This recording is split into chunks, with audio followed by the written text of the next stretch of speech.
quelle intro extraordinaire. Tout le monde serait bien diverti. Émission 7. Non, mais... Il est bon. Ben d'accord. Ben moi de la moutarde. Salut tout le monde.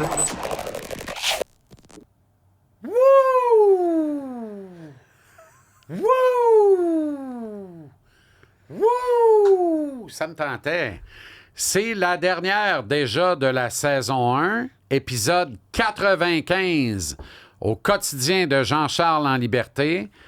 Une communauté qui ne cesse de s'agrandir et tout ça dans la vérité, j'insiste. C'est tellement important.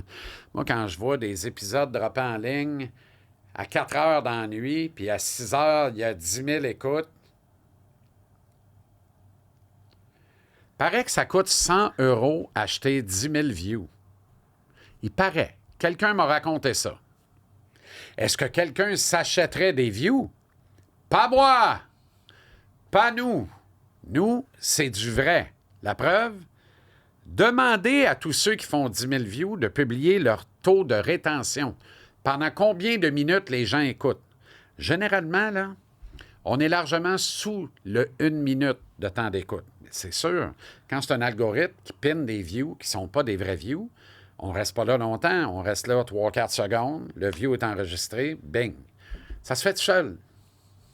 Où il y a de l'homme, il y a de l'hommerie. On ne fait pas ça ici. C'est tout du vrai. Et ça paraît. Ça paraît dans la présence de nos partenaires, notamment.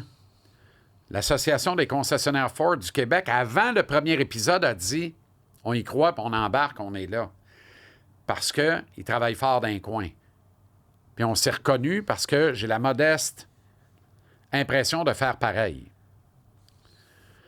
Puis le F-150 Lightning XLT à 10 000 $ de rabais travaille fort d'un coin, lui aussi. C'est un 2025, là. 10 000 $ de rabais. C'est un truck de l'année, là. C'est le Lightning XLT. T'en reviendras pas, là, comment ça te charrie, ça t'amène, puis ça tire.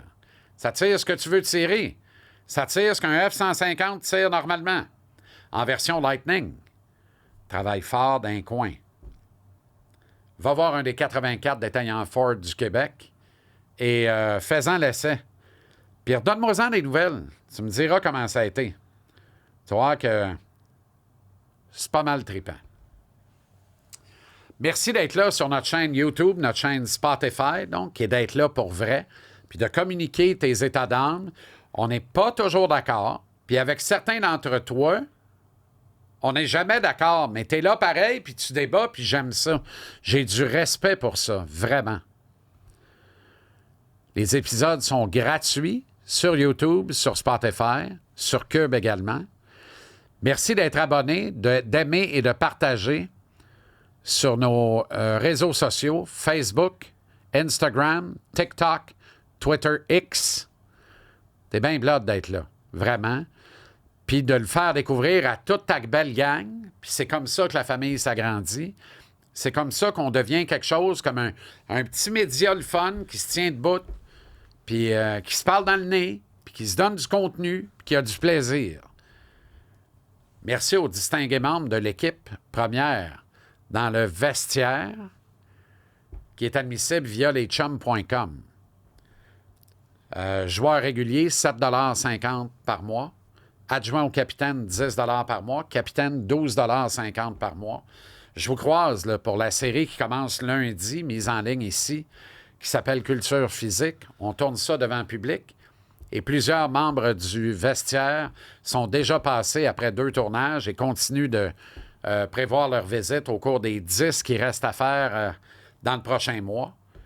C'est vraiment cool de vous recevoir à la maison, puis de vous voir aussi attentif aussi, et heureux de partager ce moment-là, puis qu'on jase un peu, puis tout ça. Ça, c'est un des avantages quand tu rejoins le vestiaire, outre les rabais sur le gear, le merchandising. Je l'aime, ce calotte-là, ce T-shirt-là, je l'aime bien. Moi, sport et loisirs avec un numéro de pagette, j'aime ça. Personnellement, j'aime ça. On s'est jasé d'un paquet d'affaires, on s'est rassemblés, on va continuer de le faire. On va être là tout l'été à Culture Physique. Puis on va reprendre les épisodes réguliers de Jean-Charles en liberté. Quelque part en septembre. Ça va être lundi le 22 ou lundi le 29. Là. C'est un des deux, c'est sûr. Je te le communiquerai. Il n'y a pas de problème. Je me répète, là, mais merci à l'Association des concessionnaires Ford du Québec. Merci à la belle gang de Trévis. En tout cas, là. J'ai eu de la misère avec ça toute l'année, mais bon. Merci à Location Turbo. Merci à Flore Déco. Et merci à coupable.ca.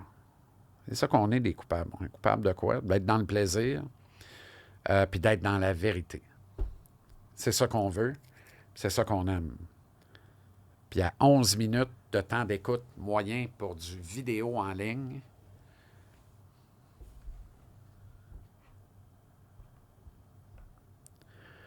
juste à dire que c'est un score prisé par les agences. Mettons ça de même. Dernière de la saison, je me suis dit, j'invite quelqu'un, puis je le trie sur le volet. Je le choisis sciemment. Je le choisis pourquoi? La première motivation, il faut toujours qu'il y ait une motivation éditoriale. Il s'est passé beaucoup de choses en sport de combat et particulièrement en boxe, un sport que je continue d'aimer profondément, d'admirer et de respecter. Malgré tous ses travers, je suis un vrai amateur de boxe. Je suis un vrai fan de boxe. Ma première motivation, c'était « Hey, t'as pas assez parlé de boxe à ton podcast. Prends le temps de le faire. » Ma deuxième motivation, c'est de dire quand tu veux vraiment parler de boxe, tu vas avoir du plaisir à le faire, puis tu sais que les gens vont avoir du plaisir à l'écouter parce qu'il est intéressant. Qui t'appelle? Je n'appelle rien qu'un.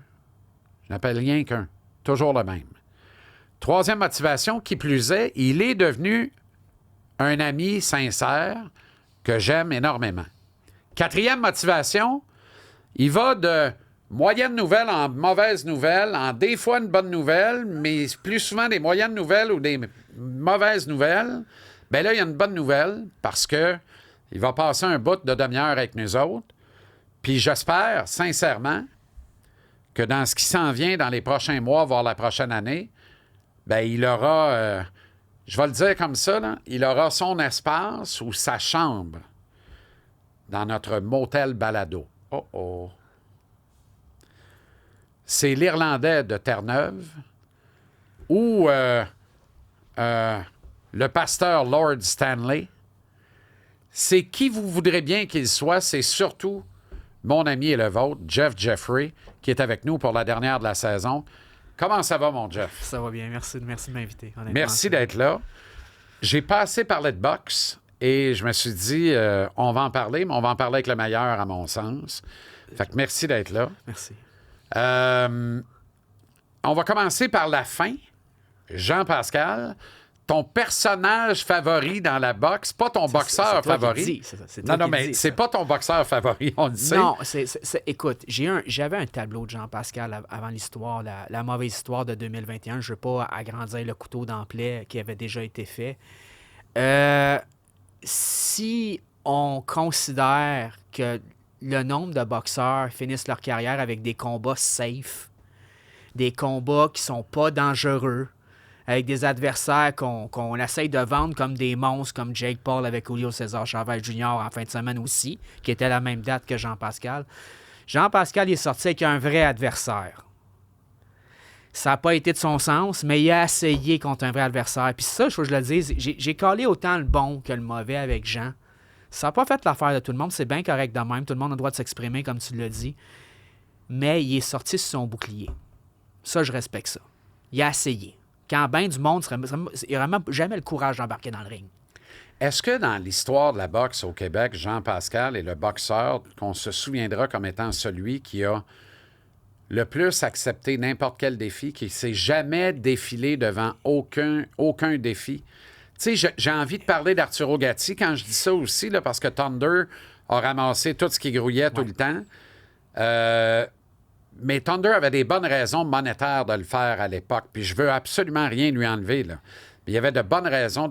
Jean a toujours pris le premier venu, peu importe c'était qui, puis c'était pas toujours une affaire du chèque au bout. Tu comprends ce que je veux dire? Oui, je comprends ce que tu veux dire. Mais Il Arturo- mérite respect pour ça. Il mérite quand même. respect. Arturo Gatti, en passant, a refusé d'affronter Dave Hilton parce qu'il ne voulait pas le sortir de la rue. Ouais, ça, Pour des c'était pas- raisons, c'est ça. des raisons qui sont très évidentes. Ouais. Mais est-ce que Jean a affronté tout le monde? N'a jamais. C'est pas nécessairement vrai. Il n'a OK. pas voulu affronter Edison Miranda après une contre-performance contre Omar Pittman, un peu, une performance difficile pour Jean. C'était en 2007, fin 2007, ou début 2008, si je me souviens bien. Tavares Cloud, ça a branlé dans le monde. Une question de négociation. Jean a demandé une garantie d'argent sur sa préparation en entraînement au gym. Et ce qui fait qu'à 5 ou 6 jours du combat, étant donné que Jean n'avait pas signé l'entente avec Tavares Cloud, c'est Arthur Beterbiev qui est allé affronter Tavares Cloud, ex-champion IBF des mi-lourds en 2014. On sait qu'est-ce qui est arrivé après. Arthur Beterbiev est devenu une star instantanée quand il a détruit Cloud en 2 rounds à son 6e combat professionnel. Mais ceci étant dit, tu sais, on évite pas. Il y a la business derrière de ça. Est-ce que c'est viable, tout? Est-ce que Jean doit être... on doit se souvenir pour un boxeur qui a évité quelqu'un ou non? Non, pas nécessairement, mais il a accepté des grands défis. Carl Froch, en Angleterre. On va lui donner ça. Alors qu'il était au devant sur la carte des juges après 6 rounds. Après 4... Moi, j'avais les 4 premiers rounds pour Jean. Exact. Mais ce qui est commun à Jean, c'est... Moi, je l'avais 5-1 après 6. Très possible aussi. Mais il y a ces problèmes de cardio en milieu de combat qui descend en cardio. Il n'est pas capable de se battre à un rythme effréné pendant 12 rounds. C'est Bernard Hopkins qui l'a dit. D'ailleurs, il a affronté Bernard Hopkins 2 fois. Le premier combat a été nul. Le deuxième combat, il l'a perdu. Quand il gagne les premiers rounds, quand il a envoyé aussi dans le premier combat 2 fois Hopkins au tapis, Exact. il a manqué de régime. Il a commencé à pomper l'huile un peu. Et dans le deuxième combat, là, c'est la première fois que j'ai vu Jean déstabilisé mentalement. Quand Hopkins a fait des push-ups dans le coin, Septième entre round. le 6 et le 7, ou entre le 7 et le, 7, entre le 7, 6 8e. et- entre 7e et 8e, le regard, j'étais là. La face de Jean, ça allait plus du tout. Là. Il a dit, OK, moi, je suis dans le marde. mais c'est quelque chose. Le gars, il a 47 ans. Oui. Toi, tu as 28. Ah oui. Il Puis sourit, il est en puis il train fait de des se push-ups. moquer de toi de cette façon-là. Il C'est te une fait guerre. un Jean-Pascal, il te sert ta propre médecine. Exactement. Le combat est souvent plus psychologique que physique. Exact. Puis je pense qu'à ce Carl Froch, moment-là, Lucian Boutet, ça s'est réglé en studio à TVA Sport, au T'étais là? face-à-face. J'étais entre les deux. Le face-à-face s'est terminé, je suis allé voir Régent Tremblay, Lucian va se faire knocker. Il avait peur. Et très tôt. Il avait peur. Il dit, voyons donc. Je dis, non, j'ai senti la peur, Régent, là. Puis la confiance du Cobra, l'autre bord, c'était tu as époustouflant. absolument raison. D'ailleurs, Lucien Boutet, dans toute son humilité après le combat, il l'a dit à RDS, j'ai été intimidé, j'ai eu peur. C'est pas grand boxeur qui va être capable de dire ça. Mais il est allé pareil en Angleterre, puis tu sais, comme Jean, il a relevé des défis, il a battu Chad Dawson, il a dominé Chad Dawson les 7 premiers rounds, après ça, c'est devenu plus compliqué au niveau cardio. Dawson a une coupure, mais quand même, Dawson, à ce moment-là, était un des meilleurs au monde, ça s'est fait. Et est-ce que son héritage est intact? Pas nécessairement, il y a l'histoire de 2021, mais est-ce qu'il a réussi à mettre son empreinte sur la boxe québécoise? Absolument. Il l'a fait. Il a amené ici HBO, il a amené ici Showtime, il a amené ici des grands boxeurs performés sur des cartes, dont Tyson Fury. Il a amené quand même beaucoup de monde au Colisée à Québec, au Centre Bell. D'ailleurs, même quand il a affronté Boutet en 2014, on s'entend que c'était plus le même Boutet, mais c'était 21 173 personnes. Jam-pack. As-tu eu l'impression ce soir-là que Jean a étiré la sauce et s'est amusé un peu avec Lucian? Ben oui. Il jabait sans le regarder. Il jabait sans le regarder. Puis Jean, d'ailleurs, a essayé de dire à Boutet, montre-moi quelque chose, parce que là... Parce que À la fin, c'était... il a dit, rentre-moi dans l'art, puis que le monde pense que c'était un peu serré. Ben, J'ai l'impression que... Puis tu sais, je dis ça avec j'ai le plus grand des respects pour Lucian, là, puis c'est un être humain extraordinaire. Ce soir-là, c'était un Lucian vraiment vieillissant. Absolument. Qui faisait out, là, sous nos yeux. D'ailleurs, ça là. devait être le premier chapitre d'une trilogie. Exact. Étant donné qu'on... Moi, j'avais les 12 rounds pour Jean. C'était Oh. même pas peut-être même 13 rounds sur 12, tellement que ça a été. Ouais. Tellement Ouais. que ça a été... Jean en a offert un gentiment, le 11e, je pense. Il l'a offert gentiment à Lucian. La garde en bas, frappe-moi. Et même là, j'y ai même pas donné, parce que quand tu as la garde en bas, puis tu ridiculises ton adversaire. D'ailleurs, Roy Jones Jr. a fait ça avec Vinny Pazienza. Dans le 4e round, Pazienza, il n'a même pas touché. Jones, C'est quand c'était même- pas dans le coin, d'ailleurs, Oui, de Jean, ce soir-là. oui, t'es dans le coin de Jean. C'est l'idole de Jean? Moi, écoute, puis quand il est débarqué dans le fief cubain de Eli Hey à Miami, dans un casino Mohawk, qui fut un jour le théâtre de la visite de tous les grands de ce monde, et il a démonté littéralement le prince Ahmed El Biali, qui était invaincu à ce moment-là, mais on a vu la vraie valeur du prince ce soir-là. Là. Ouais. On a vu que lui avait une fiche engraissée littéralement parce qu'il n'y a pas de show-puck de la veillée. Et c'est son père qui, à un moment donné, s'est mis à agiter tout ce qu'il fallait, incluant le turban, pour dire au coach « Arrête le carnage, arrête le carnage. Mon fils se fait faire mal, le père en larmes. » C'était épouvantable. Tu étais présent, d'ailleurs. J'étais là, aux premières loges. Deonta Wilder était là, d'ailleurs, avec une montre qui valait plus cher que le casino. C'était époustouflant. Et, non, écoute, moi, Et ça, ce soir-là, là, il y a comme eu un éveil, une relance. On pensait que c'était un combat de terminaison, un faire-valoir pour aider Albiali à continuer de monter dans les classements. Oublie ça, là. Ça a été à retraite pour le prince, ou en tout cas à peu près, là. Ben, c'est comme George Foreman disait, chaque champion leur reste un grand combat ou quelques grandes performances à donner, puis c'était le cas de Jean. Jean n'avait pas dit son dernier mot. Jean est quand même champion du monde WBC des Milo. Il a battu Adrian Diaconu 2 fois, puis même avec une épaule disloquée dans le deuxième combat. Oui. Donc, il faut y donner ça. C'est pas tout. Dans la vie, c'est le même. La vie n'est pas blanche et pas noire. Il y a des zones grises. Il y a des histoires de dopage pour Jean, oui, je sais, mais même son adversaire de samedi, Michael Sislak avait une histoire de dopage aussi. Ouais. Il y en a eu pour Luciane aussi, qui a été disqualifié pour Westarine, mais quand tu amènes Angel Heredia dans ton coin puis tu dis que ça va bien se passer, là, avec les scandales qui se rattachent à la même personne, ça peut pas bien finir. Puis je l'avais dit à l'époque, ça peut pas bien finir. Fait que c'est des héritages qui sont un petit peu, malheureusement, entaché, mais il faut regarder le positif aussi. Showtime est arrivé au Québec avec Jean. HBO est arrivé au Québec avec Jean. Faut remercier d'ailleurs la trilogie Hilton Ouellet qui a mené à ça. Sensationnel. Éric Lucas avec son charisme incroyable, qu'on ne voyait pas venir champion, mais pourtant il est devenu champion. D'ailleurs, quand on y pense, celui qui détient le titre d'Éric Lucas, c'est Saúl Alvarez. Celui qui gagne l'intérim en fin de semaine aussi, ça a été Christian Mbili.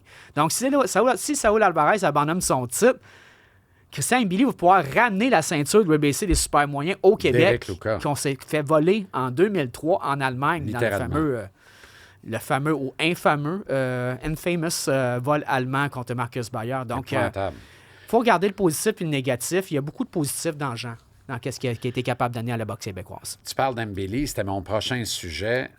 Il a été fumant à Québec la semaine dernière. C'est difficile d'offrir une meilleure performance que ça. Lui, il est vraiment prêt pour les ligues majeures. Lui, il est en dilettante, il attend, il guette la proie. Voilà un gars qui peut vraiment embêter Saúl Alvarez, à mon sens. Je dis pas que ce serait une promenade dans le parc, loin de là. On pourrait avoir toute une bataille. Et le jeune Mbili, parce qu'il est relativement jeune à côté de Canelo, je pense, pourrait gagner ce combat-là, qui ne se matérialisera, hélas, probablement jamais, quoique Turkey, qui fait une invasion de la boxe, là, littéralement, là, qui prend d'assaut la planète boxe et qui semble vouloir le faire avec beaucoup plus de succès que Al Haymon, qui lentement mais sûrement est retombé un peu sur ses pattes.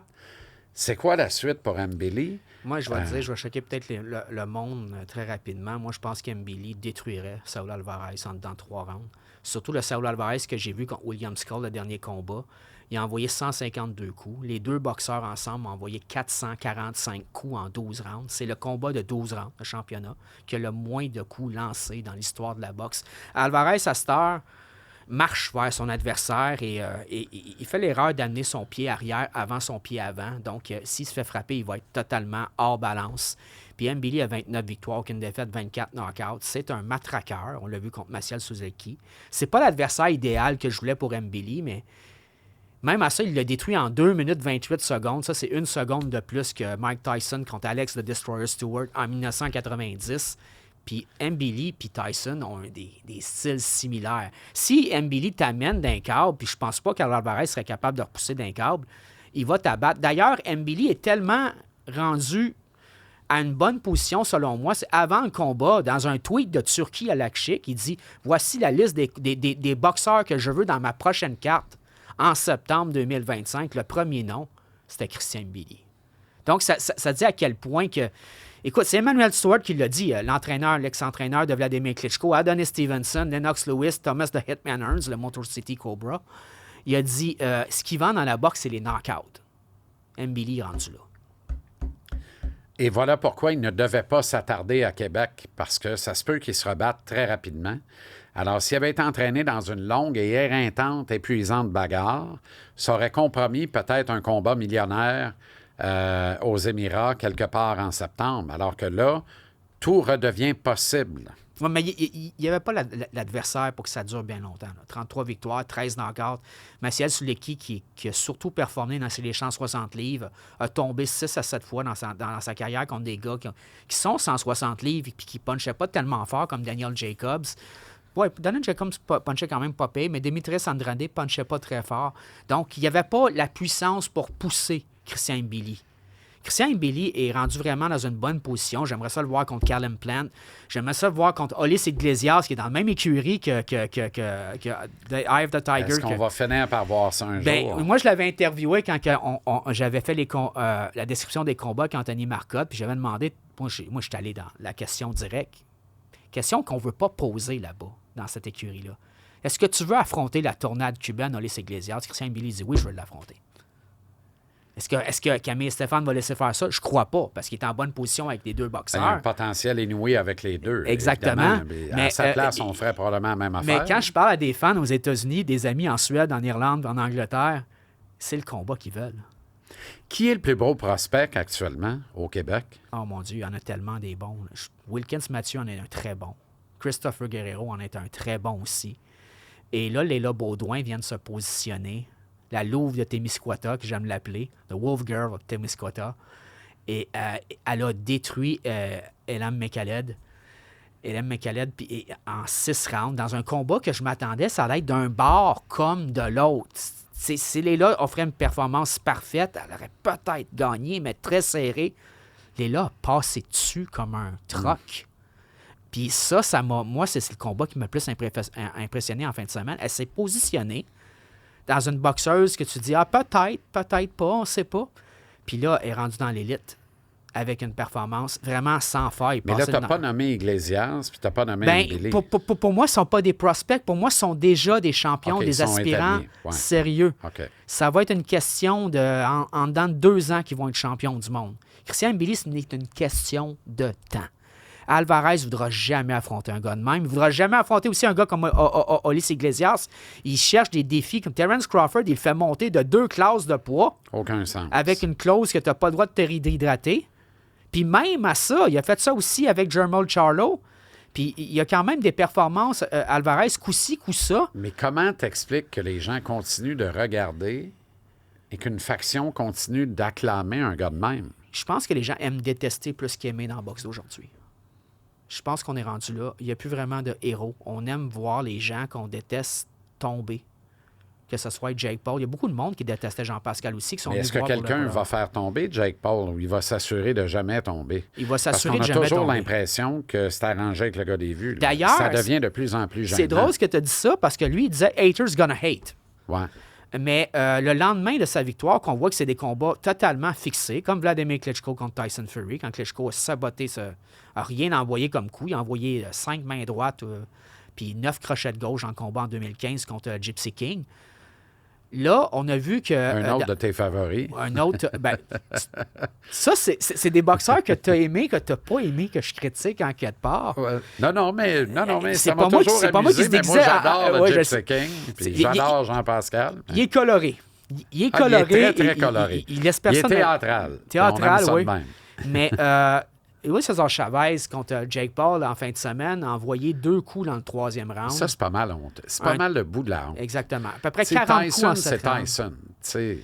Puis quand que je dis que haters gonna hate, là, Jake Paul, il voit que le monde critique ses combats en disant « sont arrangés ». Contre Tyson, c'est arrangé, c'est évident. Je sais reconnaître des combats arrangés quand j'ai voué. Je sais, j'ai embarqué dans le ring. Je sais comment ça fonctionne.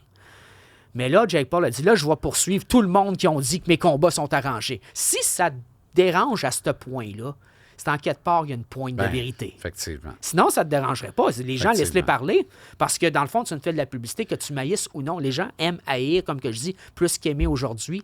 Ils payent, pas parce qu'ils aiment Jake Paul, parce qu'ils veulent le voir se faire détruire. Il y a des gens qui n'ont pas aimé Jean.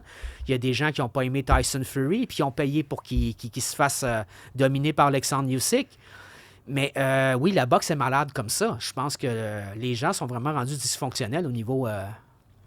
dans leur Dans la fonctionnement. prochaine dizaine de semaines, là, d'ici, mettons, la fin septembre, c'est quoi les points de mire? Les batailles qu'il ne faut pas manquer, les combats que toi, t'attends particulièrement et que tu ne veux pas manquer. Je veux qu'Embili ait sa chance en Arabie Saoudite. Si ce n'est pas en Arabie Saoudite, ça peut être en Angleterre. J'aimerais ça voir Ulysse Iglesias obtenir son combat pour le titre aussi. Peut-être se rapprocher d'un certain David Benavidez, qui sait. C'est quelque chose qui serait intéressant. Je veux que Joseph Parker, chez les Low, obtienne finalement sa chance parce qu'on y fait sauter des cerceaux, puis des cerceaux. Bas lui, tu as un match de titre. Bas l'autre, tu as un match de titre. Bas Lazare Zhang, tu as un match de titre. Bas Martin McCauley, tu as un match de titre. Puis là, tu as Tyson Fury qui sort d'une boîte à surprise hier. Moi, je vais avoir mon combat contre Alexander Usyk. Puis d'ailleurs, Turki Alakchik qui dit « On s'en va à chasse au lapin ». Non, mais tu as un promoteur qui est pas du tout, qui est plus du côté d'un boxeur que l'autre. D'ailleurs, il l'a fait contre Arthur Beterbiev. Dans le premier combat, il n'était pas d'accord de la victoire contre Beterbiev, contre Bivol. Puis il a dit moi, je suis pas d'accord. Moi, je t'avais gagnant, Dimitri, puis je vais t'arranger ça. Ouais. On l'a vu à la TV, là. J'ai une TV HD, je te vois. Donc, tu organises ça comme ça, c'est des combats que. Il y a des combats que je veux pas voir. Je veux pas voir Usyk Fury 3. Il ne mérite pas. Je veux voir Joseph Parker avoir sa chance contre Alexander Usyk. Je veux voir Christopher Guerrero monter encore les échelons parce que je l'aime beaucoup, ce boxeur-là. Je veux voir Lélia Baudouin obtenir sa chance au titre contre Alicia Baumgartner, qui a été pris pour dopage aussi. Je veux voir une boxeuse dédiée, puis elle l'est, propre, avec un bon following à Québec, qui pourrait agrandir ça au niveau du Québec, Amérique Lucol l'a fait, obtenir les 4 titres d'un coup. Ça, c'est ce que je veux voir. Puis à l'international, il y a notamment une bataille au féminin qui va être sensationnelle. Là, qui est Oui, le 11 juillet, Katie Taylor contre Amanda Serrano. Mais ça, c'est Hey, non, Jake. mais je suis tellement Amanda Serrano, Jeff, là. C'est dégueulasse le traitement qui a été réservé dans Je suis la deuxième absolument pas bataille. d'accord. Mais c'est Je sûr que sais, je peux toi, pas être t'es- objectif. Katie Taylor est irlandaise, je suis C'est irlandais, ça. on va me dire. Non, mais puis en même temps- je respecte Katie Taylor. Je la déteste pas du tout, là. Je la respecte. Mais Amanda Serrano, come on. Come on. Amanda Serrano rentre des coups de Taylor, mais il y a une affaire qui est certaine. Leur premier combat en 2022 était le combat de l'année chez les femmes. Ouais. L'argent est là. Ouais. Le combat de l'année en 2024, c'est encore eux qui l'ont Encore gagné. eux autres. L'argent est là. Ouais. Donc, faisant un troisième. Surtout que c'était serré. Ben oui. C'était serré les trois. Ben oui. Mais Mais là, j'ai pas l'impression que Serrano arrive à coincer Taylor d'un coin. ben, quand elle le fait, l'autre sort de la tête, puis bingo. Mais tu sais, ça démontre à quel point maintenant que, tu sais, avant, on parlait peu de la boxe féminine. On en parle Exact. beaucoup maintenant. Non, mais Katie- ces deux filles-là, honnêtement, font beaucoup, beaucoup, beaucoup pour l'essor de la boxe féminine. Puis ce que j'aimerais, c'est que Serrano batte Taylor avant que Taylor soit en chaise roulante. Tu comprends? Ben, Parce je pense là, que ça Taylor va arriver. ralentit. Je pense que ça va arriver. J'écoute la façon, la façon que Taylor parle. Elle a ce qu'on appelle le slur speech maintenant. Tu sais, elle a absorbé beaucoup de coups. Puis j'ai moins en moins de compréhension dans ses paroles. Son éloquence n'est pas autant ce qu'elle était avant. Puis on s'entend qu'Amanda Serrano, elle frappe. Mais elle Solide. frappe comme un tank. Ouais. Et je pense que ce coup-là, le 11 juillet prochain, puis c'est pas long, là, c'est dans quelques jours, là, je pense que Serrano va y passer le knockout. Merci, mon Jeff. Ça fait plaisir. Merci infiniment. C'est comme ça que on conclut la saison 1 de Jean-Charles en liberté avec l'épisode 95.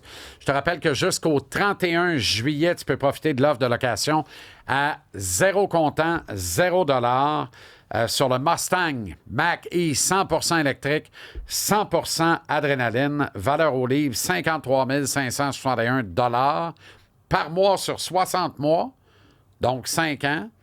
Ça te coûte un 5 puis un Wayne, 599 $. On a inclus là-dedans l'incitatif provincial de 4000 $. Visite l'un ou l'autre des 84 détaillants Ford du Québec pour cette offre et toutes les autres offres.